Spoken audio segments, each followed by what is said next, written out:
Welcome, dear listeners, to a delightful yet puzzling tale set in the charming village of St. Mary Mead.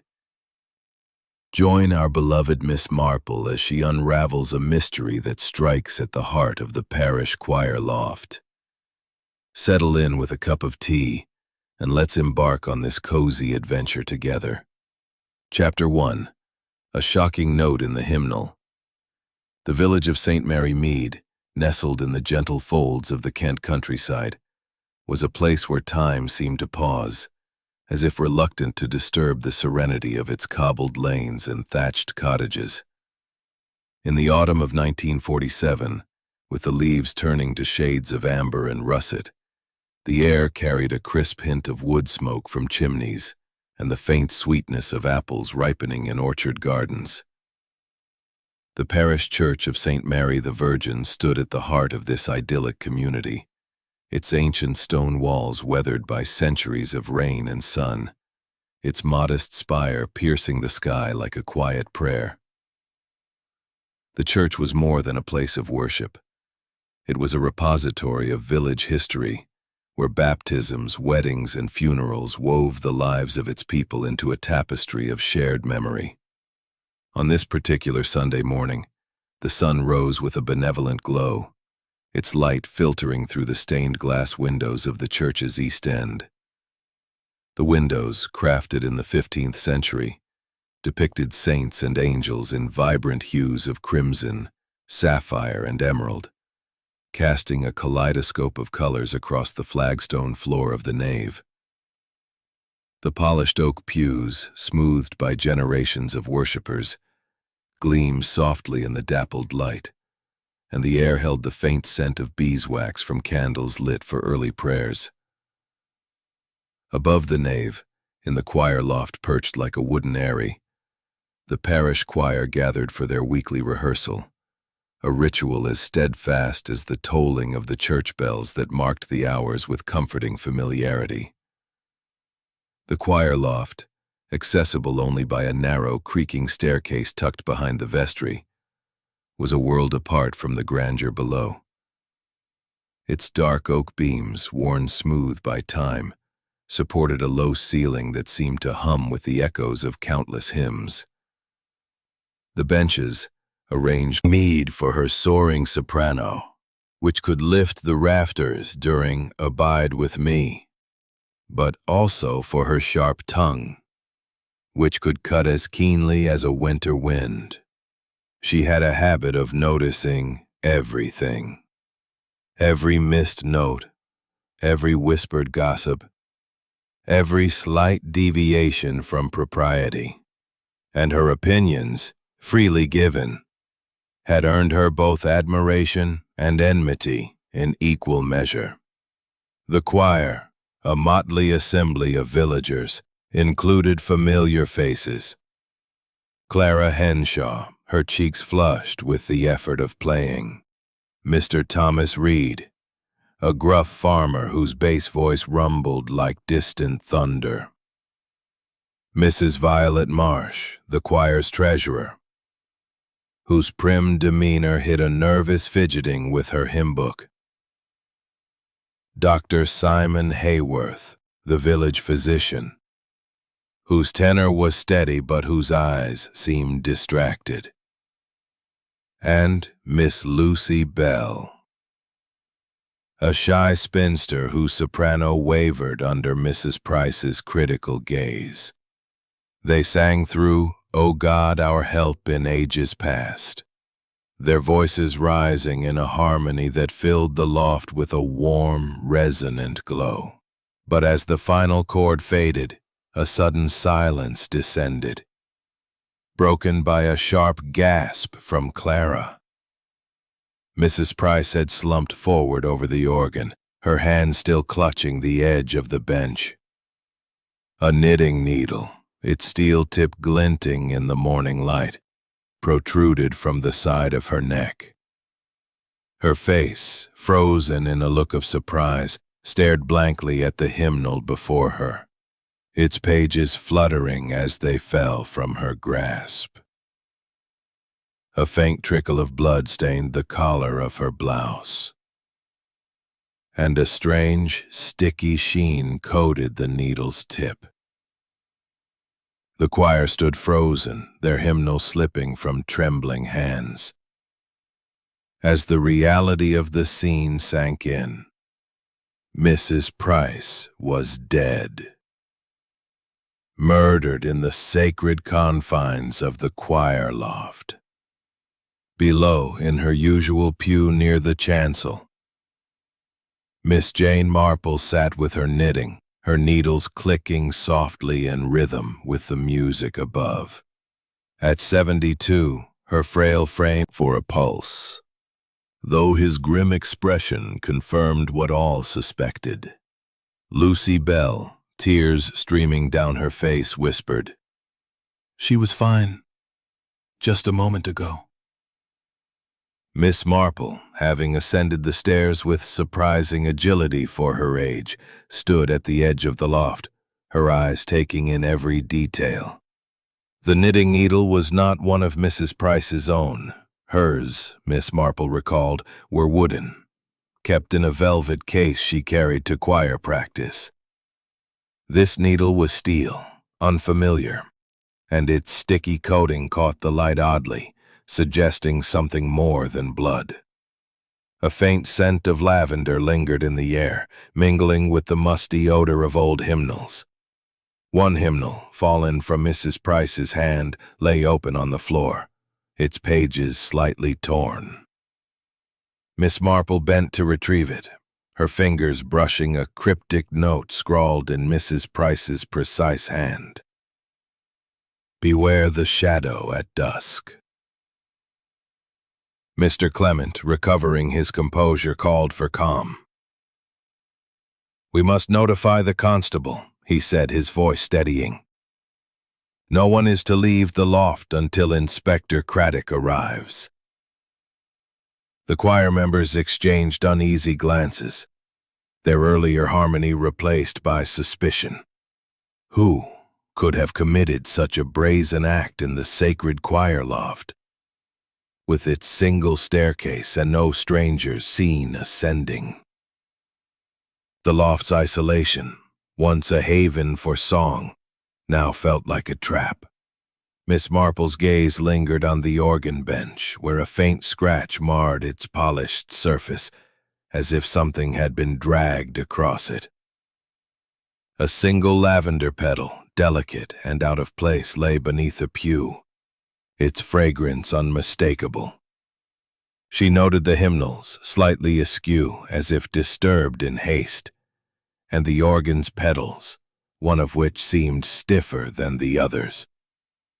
Her needles resumed their gentle clicking, a soothing counterpoint to the tension in the loft. "A curious choice, a knitting needle," she murmured to herself, her voice soft as a breeze. "And honey, perhaps? How very domestic."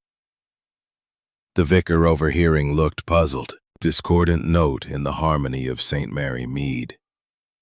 The church bells tolled, signaling the arrival of the congregation. But for Miss Marple, the morning's peace had been shattered. A murder in the choir loft, committed with a knitting needle, and marked by honey and lavender, was no ordinary crime. It was a challenge, one she felt compelled to meet. As the villagers filed in, their faces a mixture of curiosity and concern, Miss Marple's needles clicked on, each stitch a step toward unraveling the truth. Chapter 2. The Choir's Secrets. The village of St. Mary Mead, though accustomed to the gentle ebb and flow of daily life, had been stirred into a quiet frenzy by the morning's grim discovery in the choir loft. By midday, the churchyard had transformed into a hive of whispered speculation, with villagers clustering in small knots beneath the ancient yew trees, their voices hushed but urgent. The sun, now high, bathed the village green in a golden glow, and the air carried the scent of freshly cut grass, mingled with the faint perfume of late-blooming roses from the vicarage garden. The church, its gray stones warmed by the light, stood as a silent sentinel, its stained glass windows glinting like watchful eyes over the unfolding drama. Miss Jane Marple, her knitting bag tucked under her arm, made her way to the vicarage, where the Reverend Leonard Clement had invited the choir members for tea and a chance to compose themselves before Inspector Craddock's questioning. The vicarage, a rambling house with ivy-clad walls and a slightly sagging roof, exuded a comforting shabbiness. Its drawing room, with its faded chintz curtains and well-worn armchairs, was a haven of familiarity, where teacups clinked softly, and the fire in the grate cast a warm flicker across the hearth. Mrs. Clement, the vicar's wife, bustled about, setting out a tray of scones and a pot of Earl Grey, her cheerful demeanor a counterpoint to the morning's somber events. Miss Marple settled into a corner armchair, her needles clicking rhythmically as she observed the choir members, now the prince of the room. Avoiding the gaze of her fellow singers, Miss Marple noted the way Clara's fingers twisted the gloves, as if trying to wring out her anxiety. "Poor dear," Mrs. Clement murmured, offering Clara a scone which she declined with a shaky smile. "Such a shock for one so young." Mr. Thomas Reed, a burly farmer with weathered hands and a permanent scowl, occupied a chair by the fire, his broad shoulders hunched as if bearing the weight of the morning's events. His bass voice, usually a steady anchor in the choir, had been silent since the discovery, replaced by gruff mutterings about meddling widows and land disputes. Miss Marple recalled the village gossip. Mrs. Price had challenged Thomas over a boundary fence that encroached on church property, a dispute that had escalated into heated words at the last parish council meeting. His boots, she observed, were caked with mud, though the churchyard path was dry, a curious detail for a man who claimed to have been at home all morning. Mrs. Violet Marsh, the choir's treasurer, sat primly on the sofa, her gray hair neatly coiled, and her hands clasped tightly around a lace handkerchief. At 50, Violet was the picture of propriety, her navy dress buttoned to the collar, but her nervous habit of smoothing her skirt betrayed an inner turmoil. Miss Marple knew Violet's reputation for meticulous bookkeeping, yet whispers of missing choir funds had surfaced recently, with Mrs. Price leading the charge to audit the accounts. Violet's lips pursed when Mr. Clement mentioned Mrs. Price's name, and her handkerchief fluttered as she dabbed at non-existent tears. She was a forceful presence, Violet said tightly, her voice barely above a whisper. Dr. Simon Hayworth, the village physician, leaned against the mantelpiece, his tall frame and polished spectacles lending him an air of calm authority. His tenor voice, smooth and controlled, was a mainstay of the choir. But today his demeanor seemed forced, his smile a touch too practiced. Miss Marple recalled Mrs. Price's habit of questioning Dr. Hayworth's prescriptions, particularly her own heart tonic, which she trembled as she clutched a prayer book, her eyes red-rimmed from crying. "She was so kind to me," Lucy whispered, her voice breaking. "She taught me how to sing properly." Miss Marple's gaze softened, but her mind noted the intensity of Lucy's devotion, admiration she knew could curdle into resentment. As Mrs. Clement poured tea, the conversation turned to the morning's events, each member offering fragments of their observations. Clara mentioned seeing Mrs. Price adjust her hat just before the final hymn, her hands steady despite her usual nerves. Thomas grumbled that he'd been too focused on his music to notice anything amiss, though his eyes flicked toward the door as if longing to escape. Violet recalled Mrs. Price flipping through her hymnal with unusual urgency, as if searching for something. Dr. Hayworth noted that Mrs. Price had seemed flushed, perhaps from exertion, though he admitted he hadn't examined her closely. Lucy, barely audible, said she'd seen Mrs. Price pause mid-verse, her hand brushing the organ bench as if startled. Miss Marple sipped her tea, her eyes moving from one face to another. The choir loft, she mused, was a stage where each player had a role, but one had stepped out of character to commit murder. The knitting needle, an innocuous tool turned deadly, suggested a killer who blended into the village's domestic rhythms. The honey, confirmed by Dr. Hayworth as the sticky substance on the needle, was an odd choice. Clara's apiary came to mind, though Miss Marple cautioned herself against jumping to conclusions. The lavender petal, too, was a curious clue, for Violet was known to carry sachets of the herb, a habit she claimed soothed her nerves. "Such a dreadful thing," Mrs. Clement said, breaking the silence. "Who could do this in our church?" Her question hung unanswered, the room heavy with unspoken suspicions. Miss Marple set her teacup down, her needles stilling. "People, my dear," she said softly, "are often more complex than they appear. Even in St. Mary Mead." Marple rose, her knitting bag in hand. "I'll take a turn about the garden," she said to Mrs. Clement, who nodded absently, distracted by the weight of hosting such a somber gathering. Outside the vicarage garden was a riot of late roses and lavender, the latter catching Miss Marple's eye. She bent to pluck a petal, its scent matching the one in the loft. "Curious," she murmured, tucking it into her pocket. The village green stretched before her, alive with the hum of gossip, but Miss Marple's thoughts remained in the choir loft, where a widow's death had set a mystery in motion. The bells of St. Mary the Virgin tolled noon, their chime a reminder of the world beyond the vicarage walls. Miss Marple's needles resumed their rhythm, each click a step toward unraveling the truth. The choir's secrets, she knew, were only the beginning, and in St. Mary Mead, even the smallest clues could lead to the heart of a murder. Chapter 3. Clues in the Loft. The afternoon sun bathed St. Mary Mead in a golden haze, softening the edges of the thatched cottages and casting long shadows across the village green. The Church of St. Mary the Virgin, its ancient stones warmed by the light, stood at the heart of the village, but its usual air of serenity had been shattered by the morning's grim discovery.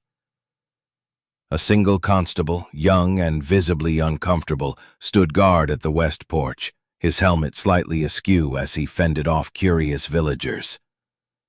Children peered through the lich gate, whispering excitedly, while women lingered near the war memorial, their baskets of market goods forgotten. The men, feigning disinterest, discussed the harvest, but cast furtive glances toward the church, where a murder had unfolded in the sacred choir loft. Miss Jane Marple, undeterred by the constable's presence, had taken a discreet route to re-enter the church. She slipped through the vestry garden, where late roses nodded in the breeze, and past the coal hole, its iron cover rusted from years of neglect. The narrow spiral staircase used by the bell ringers creaked under her careful steps, but she ascended with the quiet determination, a sense of beeswax and lavender. Miss Marple set her knitting bag on the front pew, her needles a quiet companion, and began a slow, methodical examination of the loft. She did not touch anything at first. She simply looked, her eyes moving with the precision of a seamstress threading a needle. The organ bench, where Mrs. Price had been found, drew her attention first. Its polished walnut surface bore a fresh scratch, thin and deliberate, running diagonally from one edge to the other. The mark was new, the pale wood beneath the varnish exposed like a wound. Something had been dragged, or struck, with force. Miss Marple bent closer, her spectacles catching the dim light filtering through the loft's single window. Near the brass pedal lyre, a faint smudge of something sticky caught her eye. She touched it cautiously, confirming the tacky texture of dried honey, its amber sheen unmistakable. Clara Henshaw's apiary came to mind, but Clara had been at the organ keys during rehearsal, not near the bench, or so she claimed. Miss Marple's lips pursed slightly. Assumptions, she knew, were the threads that unraveled a mystery. The floorboards, dark with age and polished by countless footsteps, yielded another clue. Beneath the second pew, half hidden in a crevice, lay a single lavender petal, its delicate purple hue stark against the wood. Miss Marple retrieved it with care, holding it to her nose. The scent was unmistakable, matching the faint fragrance she had noticed earlier. Violet Marsh, the choir's treasurer, was known for her lavender sachets, which she carried to soothe her nerves. But had the petal fallen from her pocket, or was it placed deliberately? Miss Marple tucked it into her handkerchief, her mind noting the connection, but wary of drawing conclusions too soon. The hymnals, scattered across the benches, were her next focus. One, lying open on the floor where Mrs. Price had dropped it, bore a torn page. Miss Marple knelt, her knees protesting only slightly, and examined the book. The tear was jagged, as if made in haste, and scrawled further. For now she filed the observation away, like a stitch held in reserve. The loft's single window, a narrow slit of stained glass depicting St. Cecilia, cast a soft glow across the space.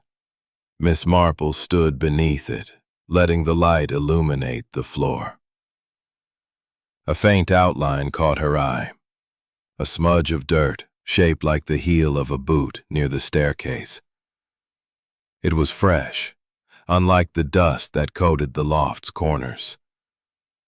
Thomas Reed's muddy boots came to mind, though he had claimed to be at home mending fences. The dirt was dark, almost black, unlike the chalky soil of the churchyard. A farmer's field, perhaps?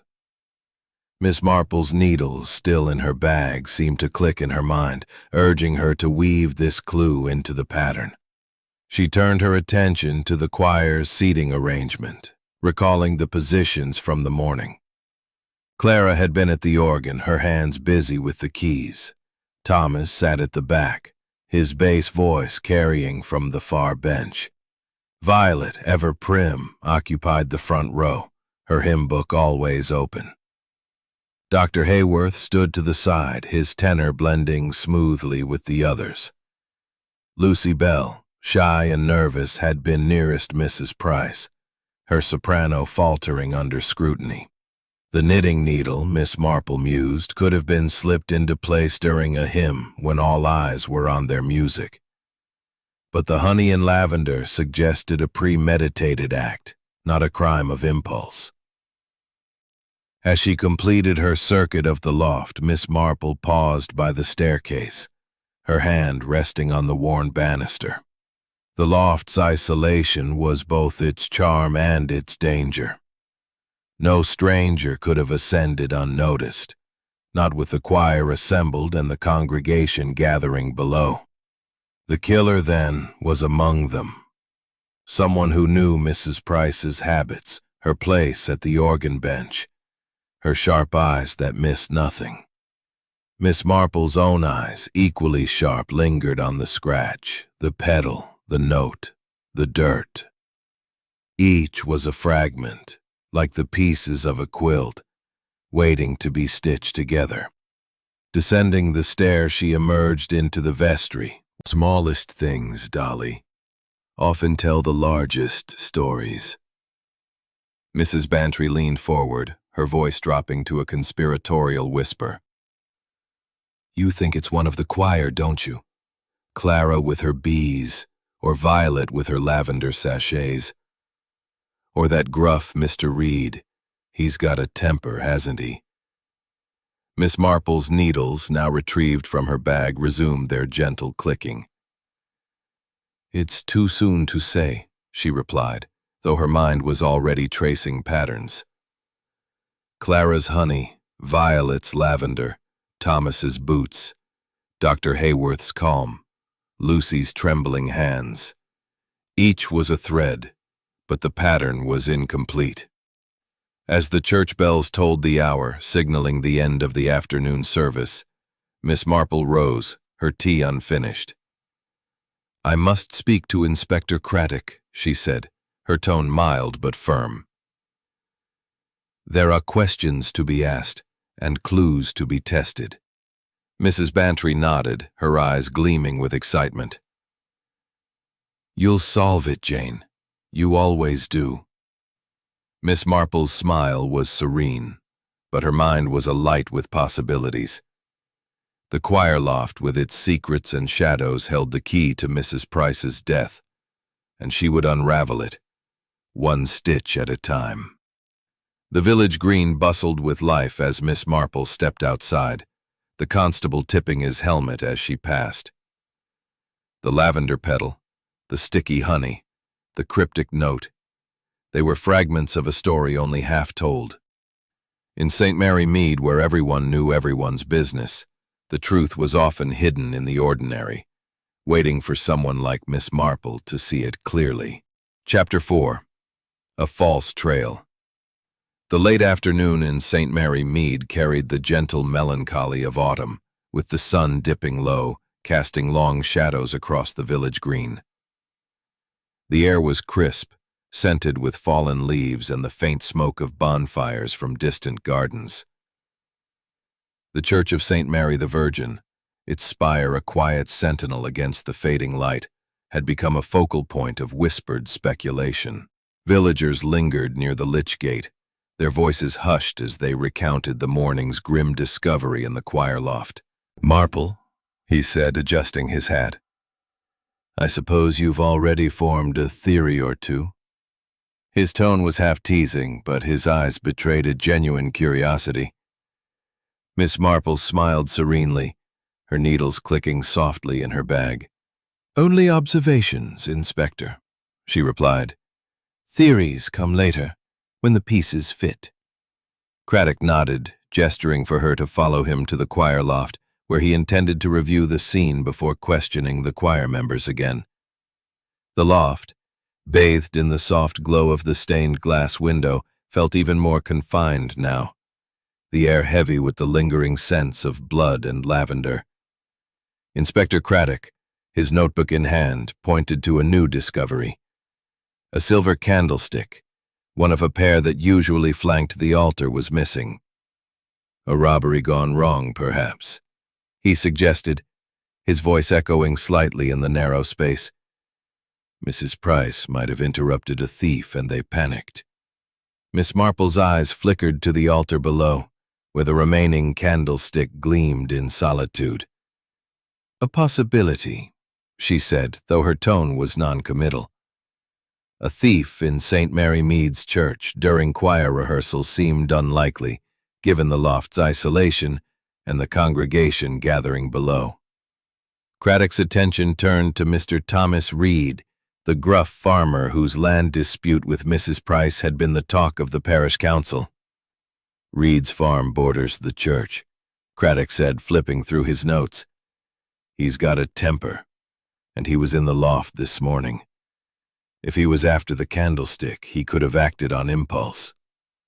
Thomas, summoned to the vestry for questioning, stood with his arms crossed, his muddy boots leaving faint smudges on the flagstones. "I ain't no thief," he growled, his face reddening. "I was mending fences all morning. Ask my wife. Mrs. Price and her meddling over that boundary. Pure spite, that was." Miss Marple noted his boots, curiously clean for a man who claimed to have been working in muddy fields. The dirt she had seen in the loft, black and rich, suggested a different story. But she held her tongue, letting Craddock press on. Miss Marple returned to the loft, her eyes drawn again to the organ bench.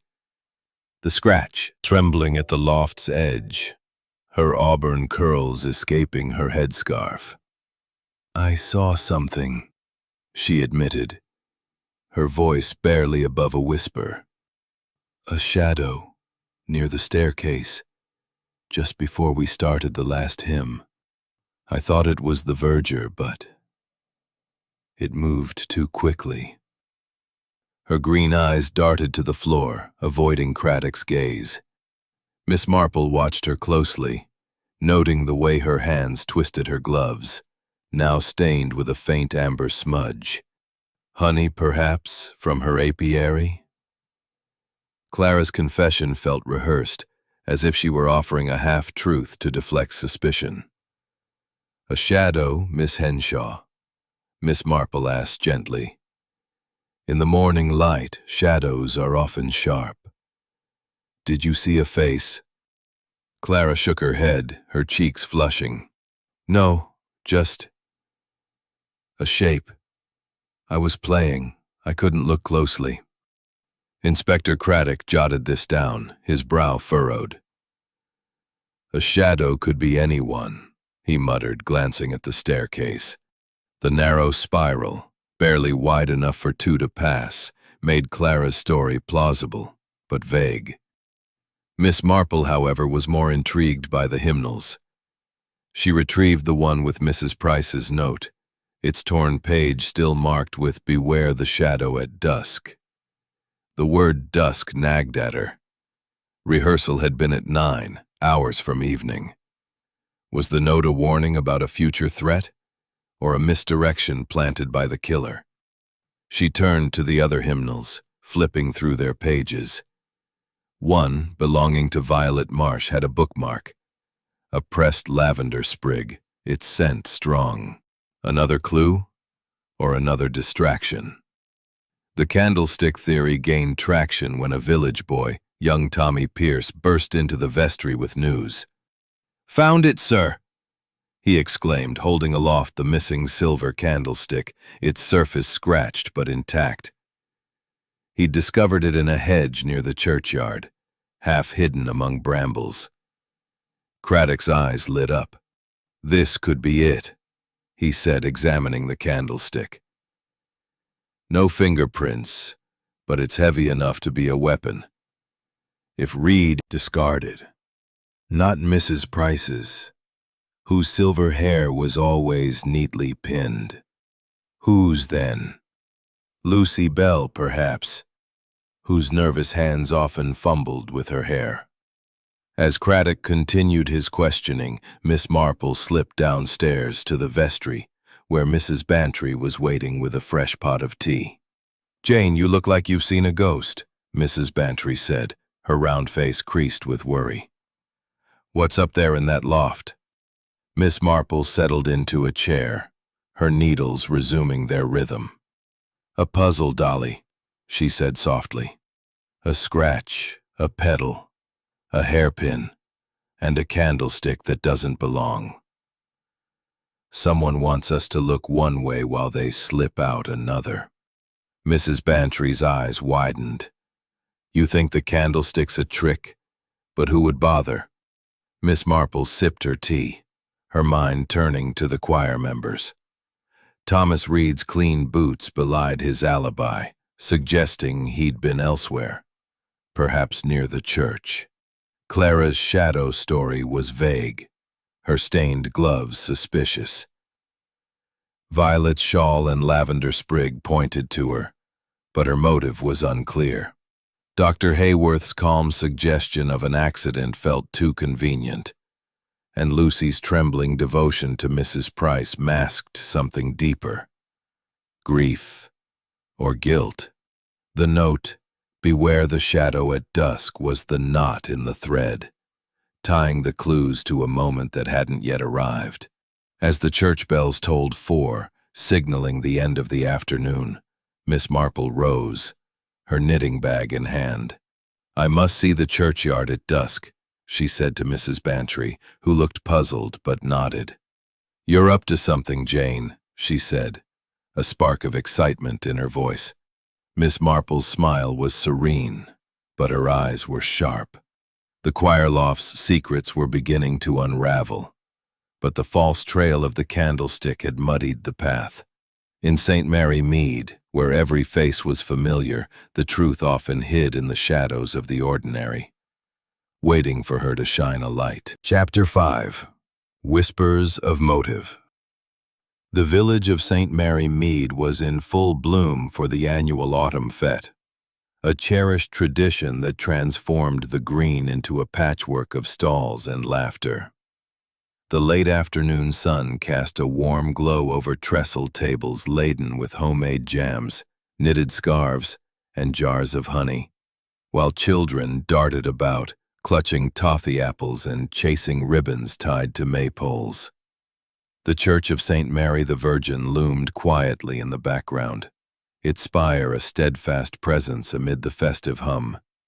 Though the shadow of Mrs. Eleanor Price's murder hung over the day like a faint mist, villagers whispered behind their hands, their eyes flicking toward the choir loft, where a knitting needle and a cryptic note had turned harmony into discord.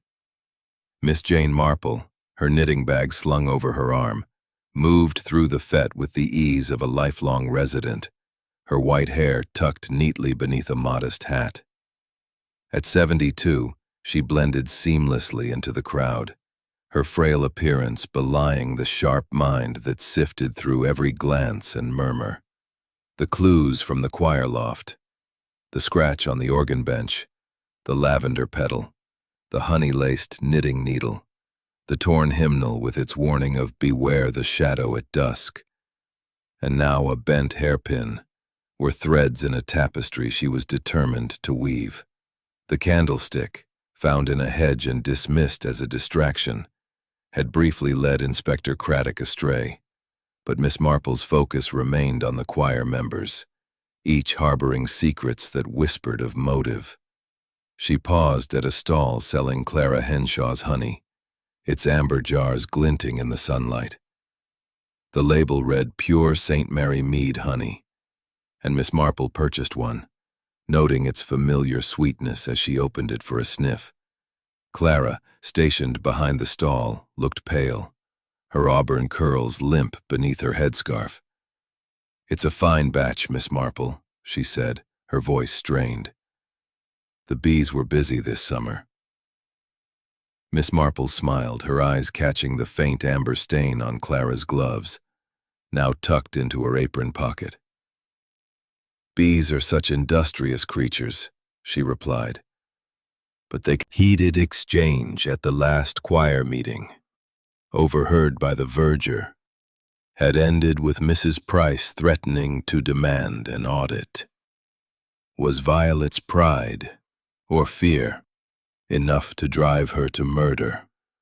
Miss Marple moved on, her needles clicking softly in her bag as she joined Mrs. Bantry near the tea tent. The tent, festooned with bunting, was a hub of gossip, where villagers traded theories about the choir loft tragedy. Mrs. Bantry, her round face alight with curiosity, waved Miss Marple over. "Jane, you must hear this," she exclaimed, gesturing to a cluster of women nearby. "They're saying Mrs. Price was poking her nose into everyone's business. Land disputes, prescriptions, even young Clara's sweetheart."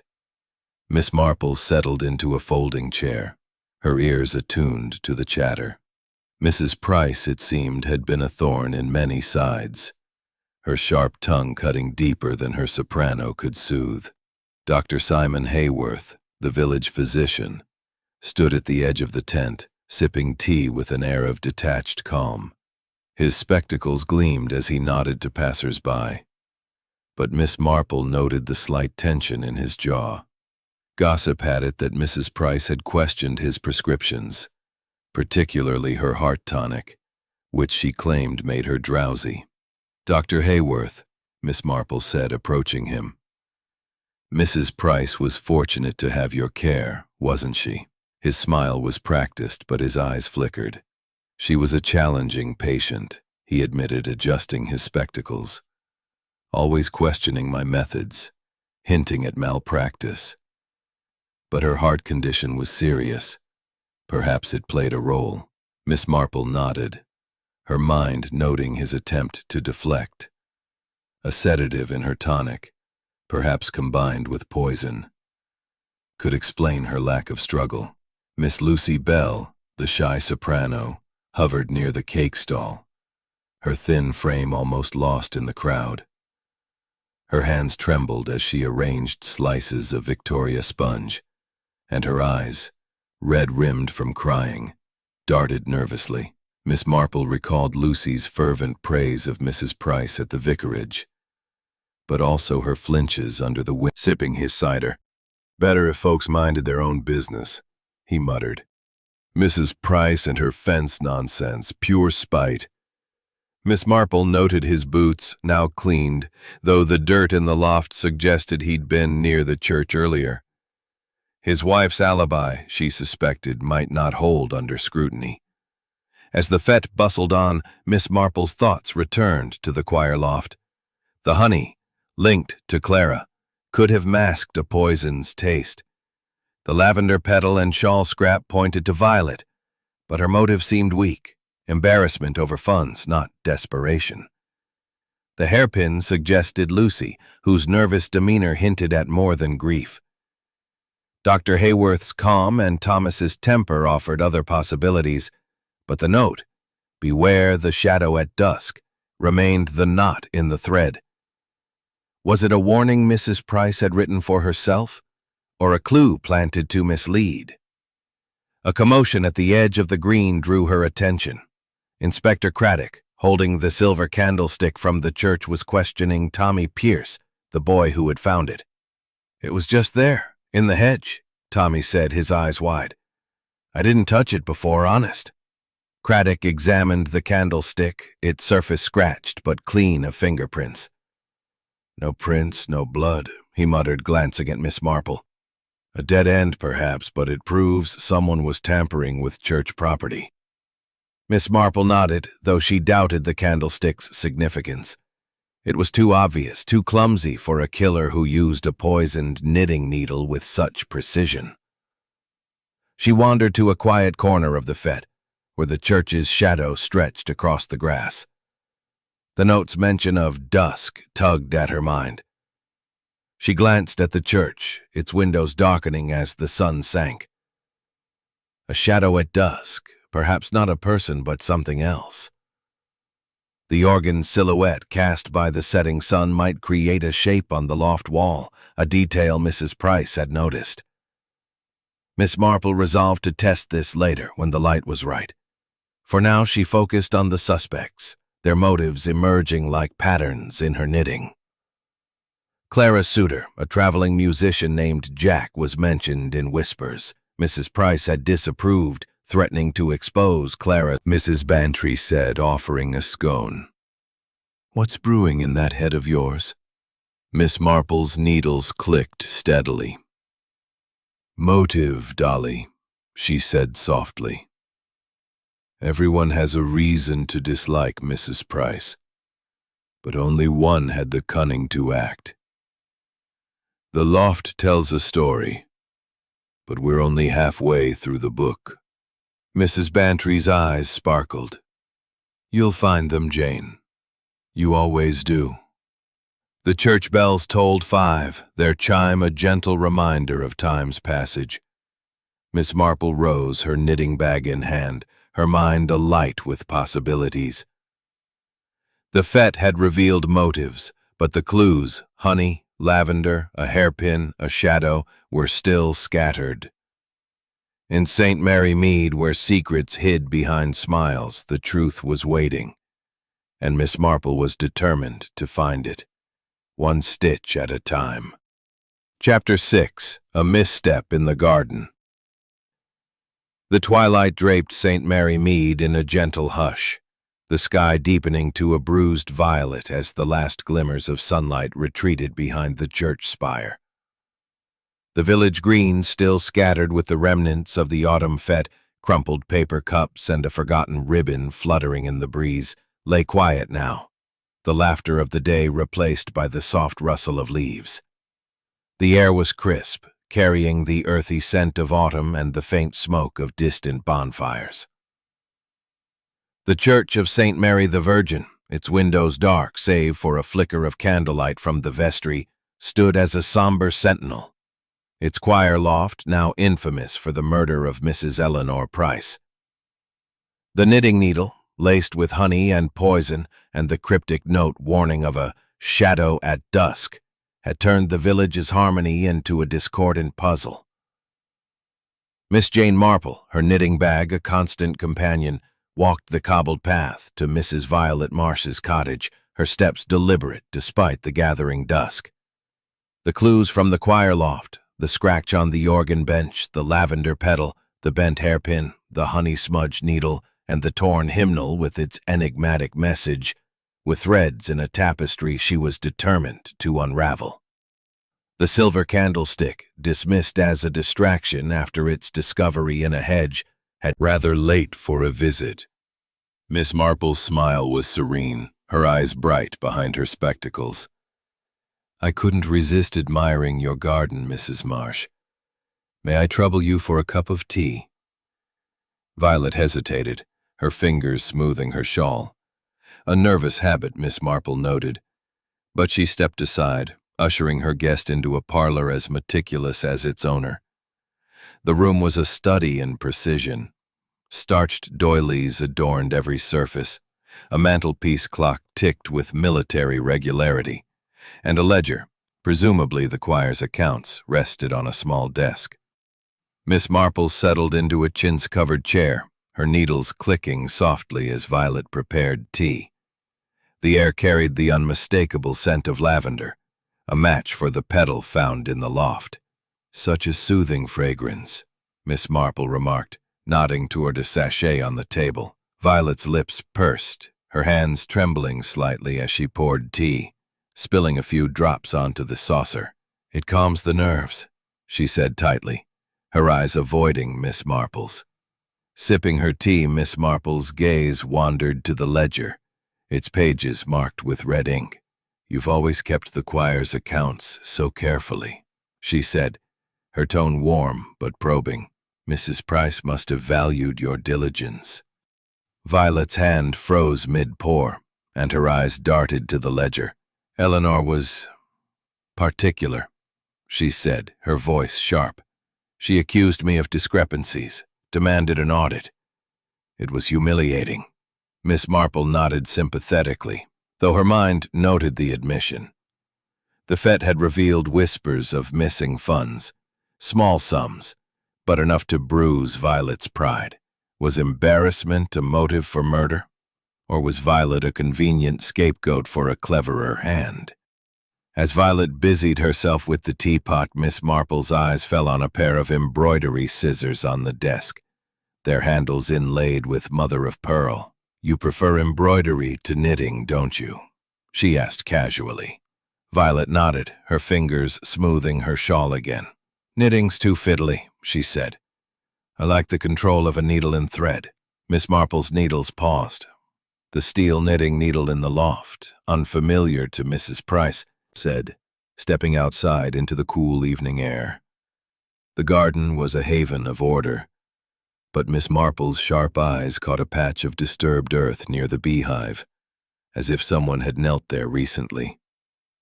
She bent closer, noting a faint smear of honey on a lavender stem. Clara, she recalled, had tended the hive that morning, claiming she'd been nowhere near the church, yet the honey in the loft suggested otherwise. Miss Marple plucked another lavender petal, tucking it into her handkerchief beside the one from the loft. The clues were mounting, but their meaning remained elusive. Returning to the church, Miss Marple slipped into the vestry, where Inspector Craddock was reviewing his notes. The loft, now lit by a single lantern, felt even more oppressive in the dusk.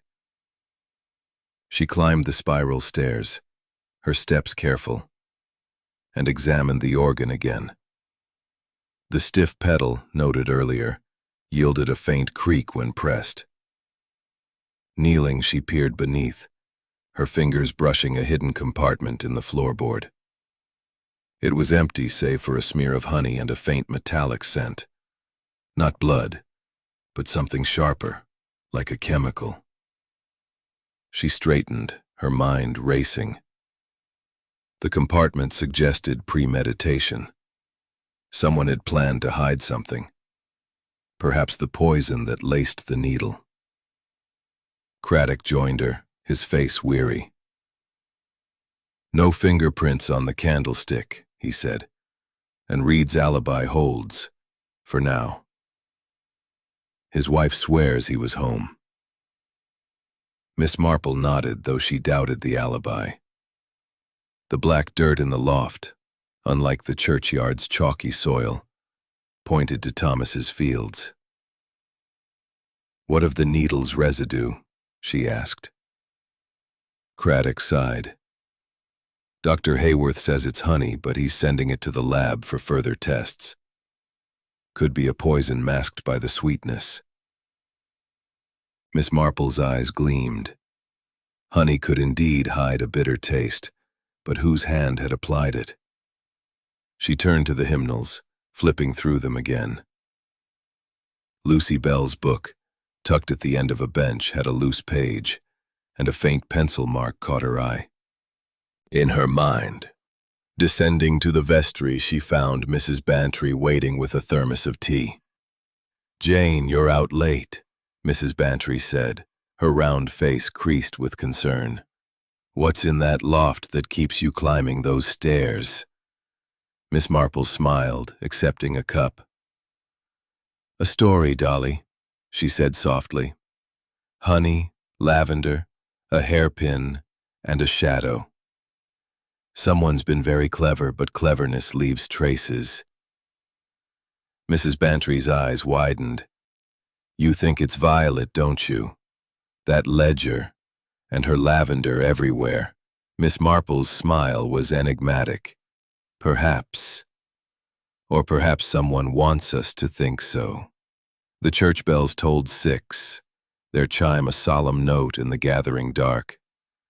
Miss Marple rose, her knitting bag in hand, her mind alight with possibilities. Violet's ledger, Clara's honey, Lucy's hairpin, Thomas's dirt, Dr. Hayworth's calm.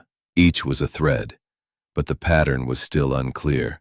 The shadow at dusk, whether real or illusion, held a clue to the killer's mind. And in St. Mary Mead, where secrets hid in plain sight, Miss Marple was determined to find it, one stitch at a time. Chapter 7. A breakthrough at evensong.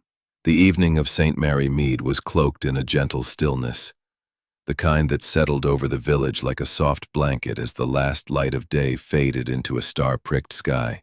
The church of St. Mary the Virgin, its ancient stones cool to the touch, glowed faintly under the moon's pale gaze, its spire a quiet sentinel against the night. The evensong service, a cherished ritual, drew a small but devoted congregation, their footsteps echoing softly on the flagstones as they filed into the pews.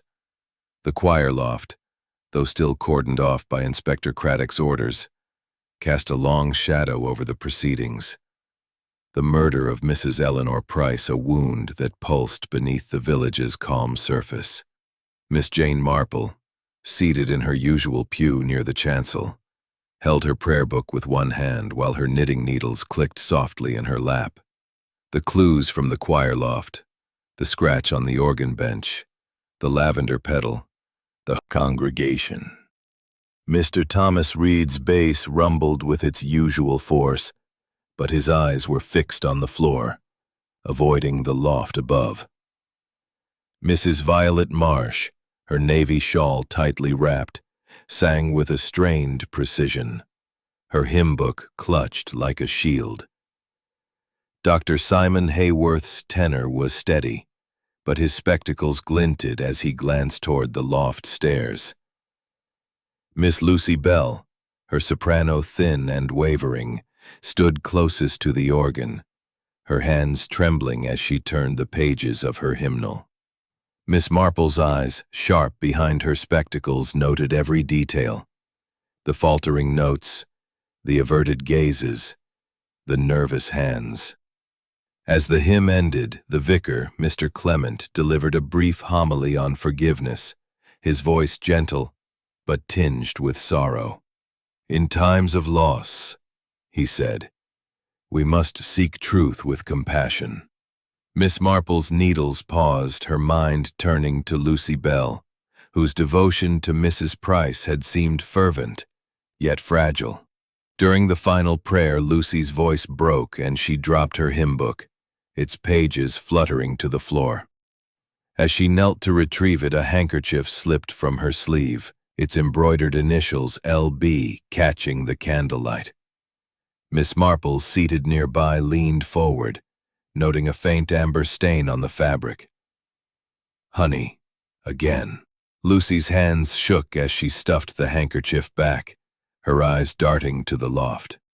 After the service, Miss Marple lingered, offering to help Mr. Clement tidy the nave. As the congregation dispersed, she approached Lucy, her tone soft. "You seem troubled, Miss Bell," she said, handing her the dropped hymn book. "Mrs. Price's loss must weigh heavily." Lucy's eyes filled with tears, her voice barely audible. "She was so kind to me," she whispered. "But she took something of mine. A letter. I went to the loft early to get it back, but I swear I didn't see anything." Miss Marple's expression remained gentle, though her mind noted the confession. A love letter, perhaps, intercepted by Mrs. Price's prying eyes. The handkerchief, sticky with honey, was too convenient, near the vestry, his spectacles reflecting the candlelight. "A sad service," she said, her tone conversational. "Mrs. Price's tonic. Did it ever cause her distress?" Dr. Hayworth adjusted his glasses, his calm demeanor faltering. "It was a mild sedative," he said. "Harmless. Unless combined with something else." His words were careful, but Miss Marple caught the hesitation.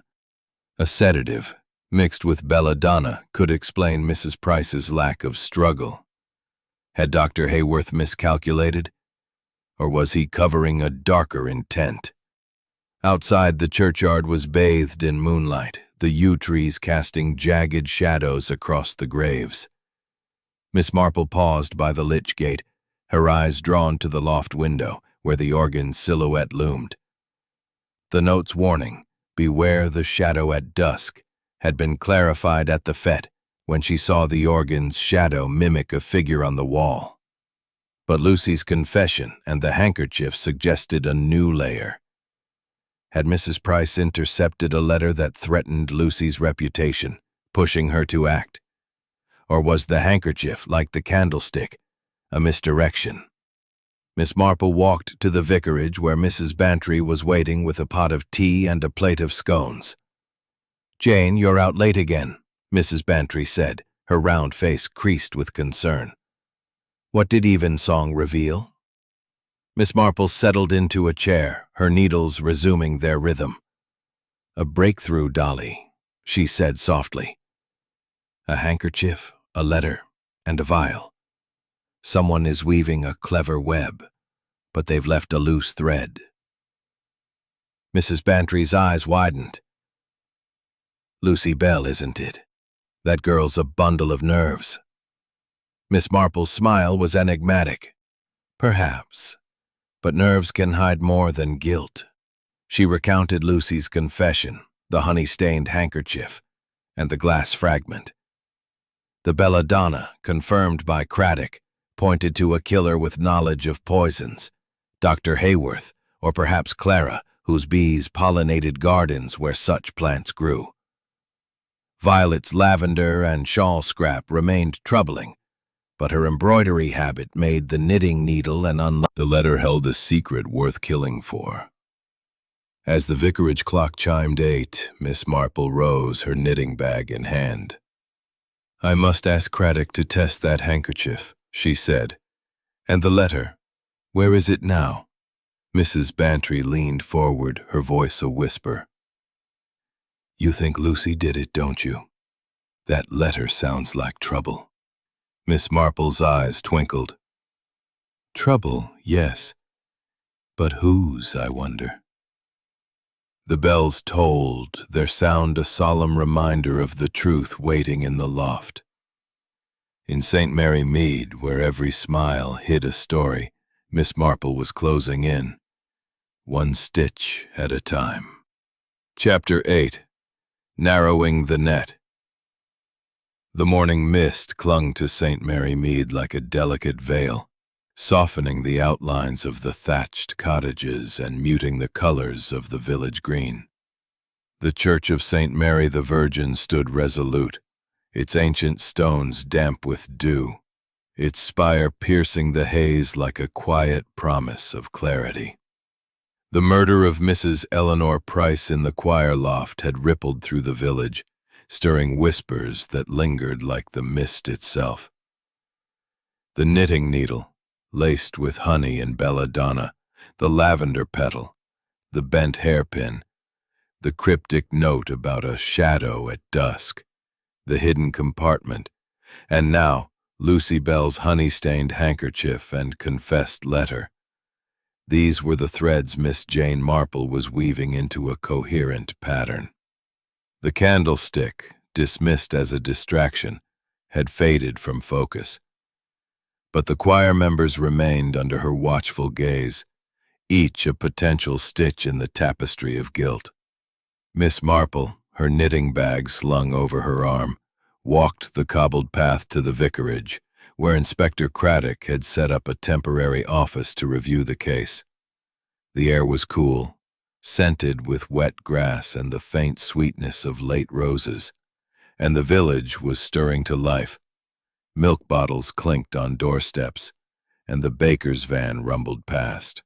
At 72, Miss Marple moved with a quiet determination, her white hair tucked neatly beneath a modest hat, her eyes bright with the sharpness that had unraveled many, telling the whole truth. Miss Marple settled into a chair, her mind sifting through the clues. The belladonna, a deadly poison, pointed to someone with knowledge, Dr. Hayworth, with his medical expertise, or Clara, whose bees pollinated gardens where such plants grew. The honey, a link to Clara's apiary, could be coincidental, but the handkerchiefs suggested otherwise. Violet Marsh's lavender petal and shawl scrap were troubling, yet her preference for embroidery made the knitting needle an unlikely weapon. Thomas Reed's muddy boots and shaky alibi hinted at his presence near the church, but his motive seemed petty. Lucy's confession, however, was a loose thread, tugging at the fabric of the case. She requested to revisit the choir loft, and Craddock, accustomed to her persistence, agreed. The narrow staircase creaked under her careful steps, and the loft, bathed in the pale morning light, felt like a stage frozen mid-performance. The organ's pipes gleamed faintly, and the benches, still scattered with hymnals, bore the weight of the morning's tragedy. Miss Marple returned to the hidden compartment beneath the floorboard, its faint chemical scent now unmistakable as belladonna. The glass fragment she had found, sharp and smelling of the same poison, suggested a vial that had held the deadly dose. She examined the organ pedals again, pressing the stiff one with care. A faint click revealed a second compartment, smaller and dustier, containing a single item. A folded piece of paper, its edges worn. Unfolding it, Miss Marple found a letter, written in a hurried hand. "Meet me at dusk, by the organ. We must end this." It was unsigned, but the ink matched Mrs. Price's pen, and the paper bore a faint trace of lavender. Had Mrs. Price written it, intending to confront someone?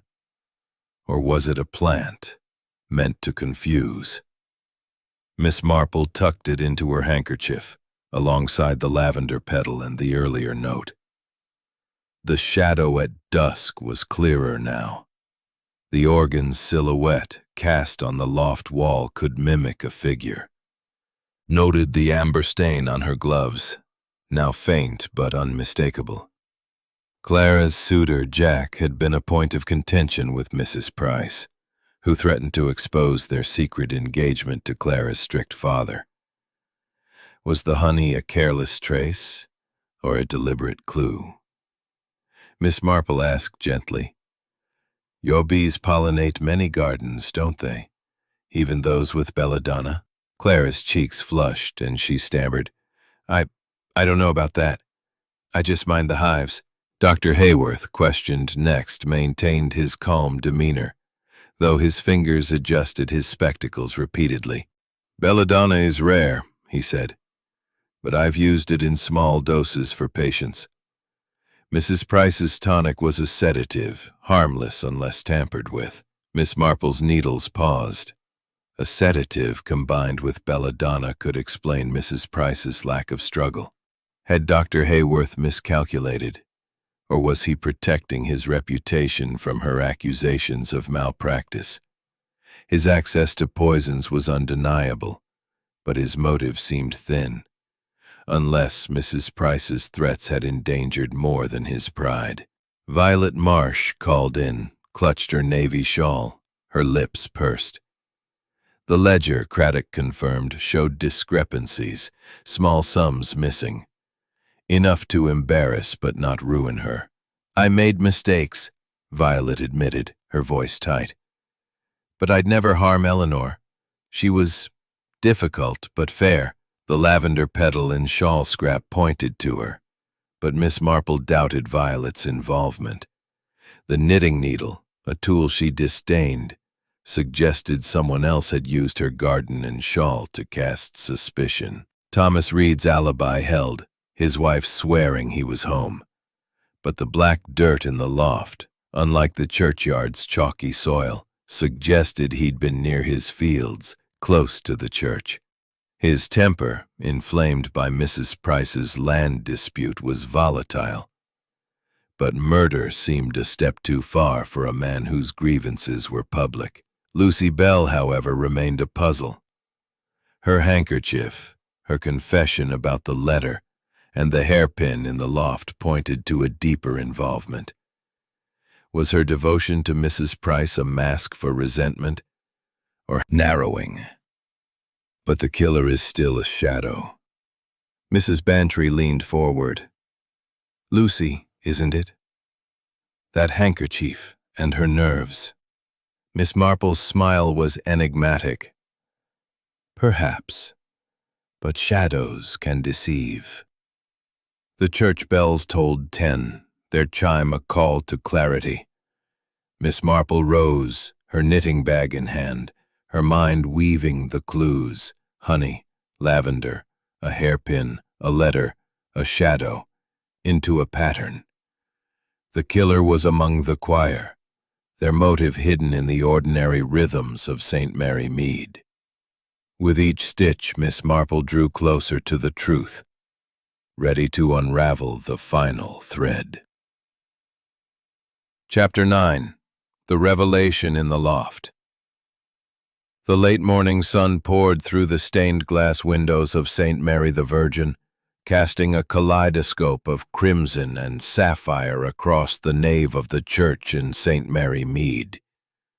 The village, though bustling with its usual rhythm of market day, carts rattling, voices calling, was subdued.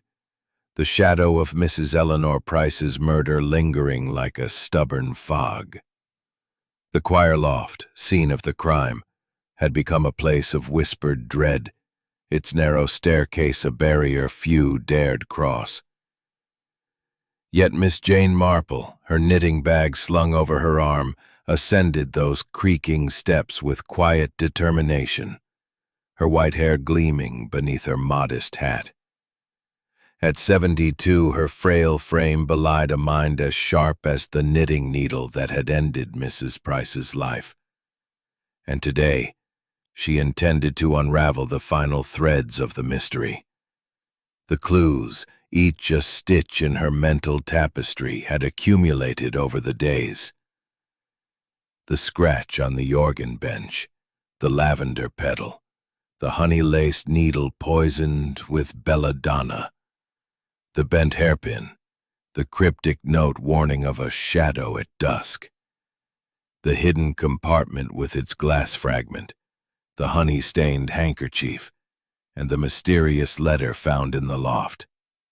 The silver candlestick, dismissed as a red herring, had briefly misled Inspector Craddock, but Miss Marple's focus remained on the choir members, Clara Henshaw, Thomas Reed, eyes fixed on the floor. Miss Marple stood at the center of the loft, her voice calm but firm, carrying the weight of truth. Mrs. Eleanor Price's death, she began, was no accident nor a crime of impulse. The knitting needle, laced with belladonna and honey, was a weapon of cunning, chosen to blend into the domestic rhythms of our village. The lavender petal, the scratched bench, the hidden vial, the cryptic note, these were threads in a tapestry of deceit woven by someone among us. She paused, her eyes moving from face to face, noting Clara's flush, Thomas's scowl, Violet's pursed lips, Dr. Hayworth's adjusted spectacles, Lucy's trembling hands.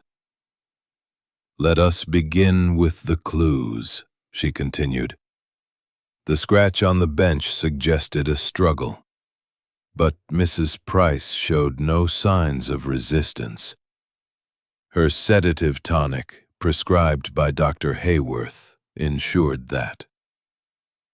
The lavender petal pointed to Mrs. Marsh, whose sachets are well known, but her embroidery habit makes the knitting needle an unlikely choice. The honey found on the needle and Miss Bell's handkerchief, linked to Miss Henshaw's apiary. But honey is common in St. Mary Mead. The hairpin suggested Miss Bell, whose nervous hands often fumble with her hair. The note, "Beware the shadow at dusk," and the letter about a meeting were the final keys. Clara shifted uneasily, her gloves twisting. "I didn't do it," she whispered, her voice breaking. Miss Marple's eyes softened, but she pressed on. The shadow at dusk was no person, but the organ's silhouette, cast on this wall by the setting sun. Mrs. Price noticed it, perhaps mistaking it for a threat, and wrote her warning. But the killer used it to confuse her, striking in the morning when she was vulnerable. The letter found in the compartment suggested a planned confrontation, but it was never delivered. Instead, it was placed to trembled, her eyes wide. I didn't mean," she began, but Miss Marple continued, her voice steady. "You slipped into the loft before rehearsal, when the choir was gathering below. You coated a knitting needle, not Mrs. Price's, but one you brought, with belladonna, mixed with your honey to mask the taste. During the hymn, as all eyes were on their hymnals, you struck, knowing her sedative would dull her senses. The scratch on the bench was from your haste, the lavender petal from your time in Mrs. Marsh's garden, where you collected the poison. The letter, forged in Mrs. Price's hand, was your final touch, suggesting a meeting that never happened. Clara sank onto a bench, tears streaming down her face. "She'd have ruined me," she cried, her voice raw. "Jack was all I had, and she'd have told Father, who'd lock me away. I didn't want to kill her, just stop her." Inspector Craddock stepped forward, his face grim but resolute. "Miss Henshaw, you'll need to come with me," he said, his voice firm. Clara nodded, her shoulders shaking as she was led away, the choir stunned into silence. Miss Marple's needles clicked softly, a counterpoint to the tension. "The shadow at dusk," she said, "was a clever misdirection. But the truth lay in the ordinary. Honey, a needle, a moment of desperation." Violet Marsh clutched her shawl, her face pale. "I never suspected," she whispered. Dr. Hayworth adjusted his spectacles, his calm shattered. Thomas Reed muttered about village nonsense, but his scowl softened. Lucy Bell, still trembling, clutched her hymn book, relief mingling with her tears. Mr. Clement, his voice gentle, thanked Miss Marple. "You've brought light to a dark day," he said. She smiled, her eyes kind but distant. "Light, Mr. Clement, is often found in the smallest details." As the choir dispersed, their voices hushed, Miss Marple descended the stairs, her knitting bag in hand. The loft, once a haven of song, was quiet now, its secrets laid bare. In St. Mary Mead, into its familiar rhythms. The Church of St. Mary the Virgin stood serene across the green, its spire catching the light like a beacon of quiet resilience. The choir loft, once a scene of tragedy, was silent now, its secrets laid bare by Miss Jane Marple's keen observations. Today, over morning tea, she would weave the final threads of the mystery into a coherent tapestry, explaining the truth to those who had watched it unfold. Miss Marple, seated in a chintz-covered armchair, her knitting bag at her side, sipped her tea with the calm assurance of one who had unraveled a knotty puzzle. Her white hair, neatly tucked beneath a modest hat, gleamed softly, and her bright eyes, undimmed by her 72 years, surveyed the room with gentle curiosity.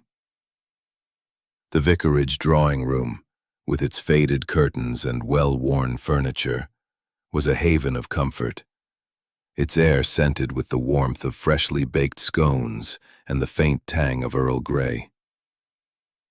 Mrs. Bantry, her friend and confidant, sat opposite, her round face alight with anticipation, while the Reverend Leonard Clement, his worried brow softened by relief, poured tea for the small gathering. The choir members, save for Clara, were absent, their places filled by Inspector Craddock, who had come to hear the final explanation, and Mrs. Clement, who bustled about with a tray of biscuits. "Dolly, Mr. Clement," Miss Marple began, her voice soft but clear. "You've been patient with my wanderings through this sad affair. Mrs. Price's death, struck down by a knitting needle in the choir loft, was a shock to St. Mary Mead. But the truth, as always, lay in the ordinary details of our village life." Her needles clicked rhythmically, a soothing counterpoint to her words, as she set her teacup down and began to unravel the mystery. "The clues," she said, "were like stitches in a pattern, each small but essential.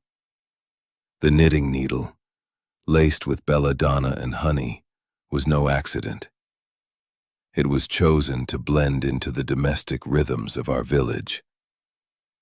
The scratch further, The belladonna, confirmed by Dr. Hayworth, was a poison she could have gathered from Mrs. Marsh's garden, where her bees pollinated.